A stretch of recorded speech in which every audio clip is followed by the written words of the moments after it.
कुंती महाभारत के प्रमुख पात्रों में से एक है। श्री कृष्ण के पिता वसुदेव की बहन थी और भगवान श्री कृष्ण की बुआ जी थी। महाराज कुंती भोज से इनके पिता की मित्रता थी।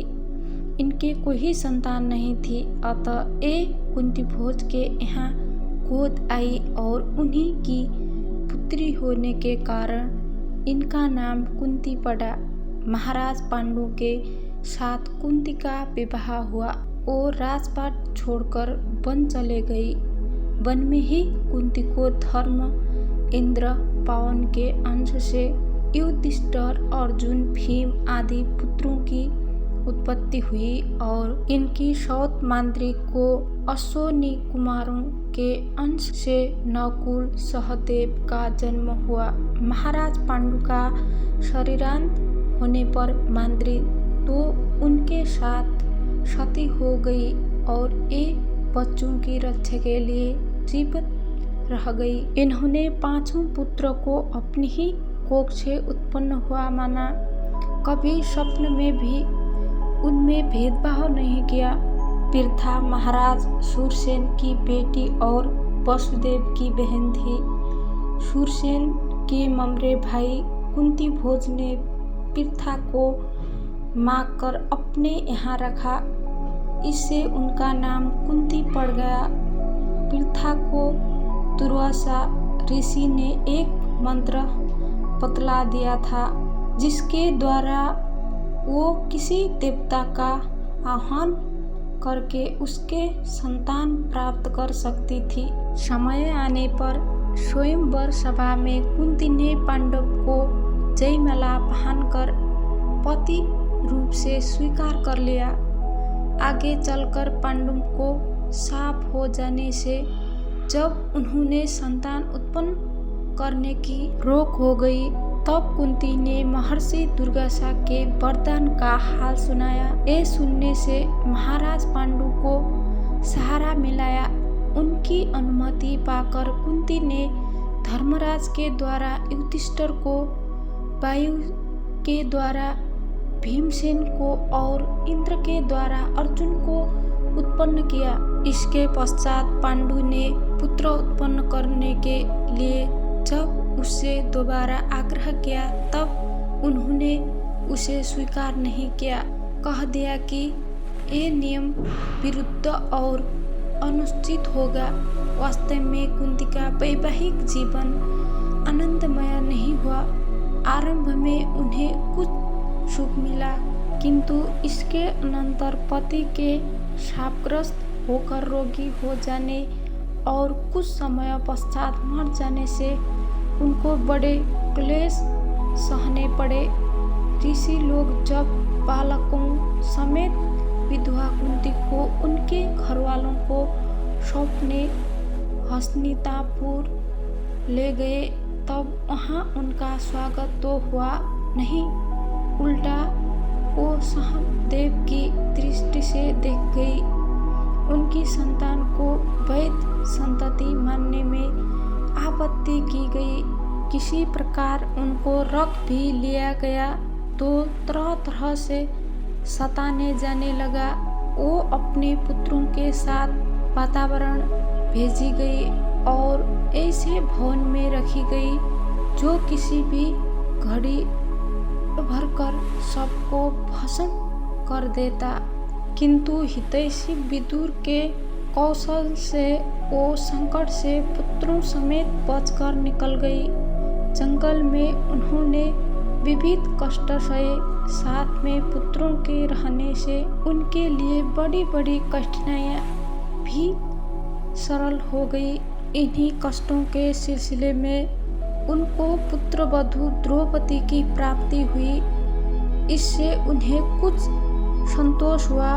इसी बीच उन्हें धृतराष्ट्र ने हस्तिनापुर में बुलाकर अलग रहने का प्रबंध कर दिया, जिसमें कोई झगड़ा पखेड़ा ना हो।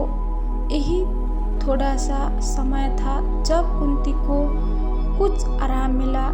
इसके बाद दुर्योधन ने युधिष्ठिर को जुए में हराकर शर्त के अनुसार वनवास करने को भेज दिया। इस वनवास के समय कुंती को अपने पुत्रों से अलग हस्तिनापुर में रहना पड़ा। उनके लिए ये बहुत बड़ा संकट था। उन्होंने हस्तिनापुर से युधिष्ठिर के पास संदेश भेजा था। वो उस जैसी वीर पत्नी और वीर माता के अनुरूप था। वो नहीं चाहती थी कि संकट में पड़कर उनके पुत्र आत्मसम्मान को खो बैठे।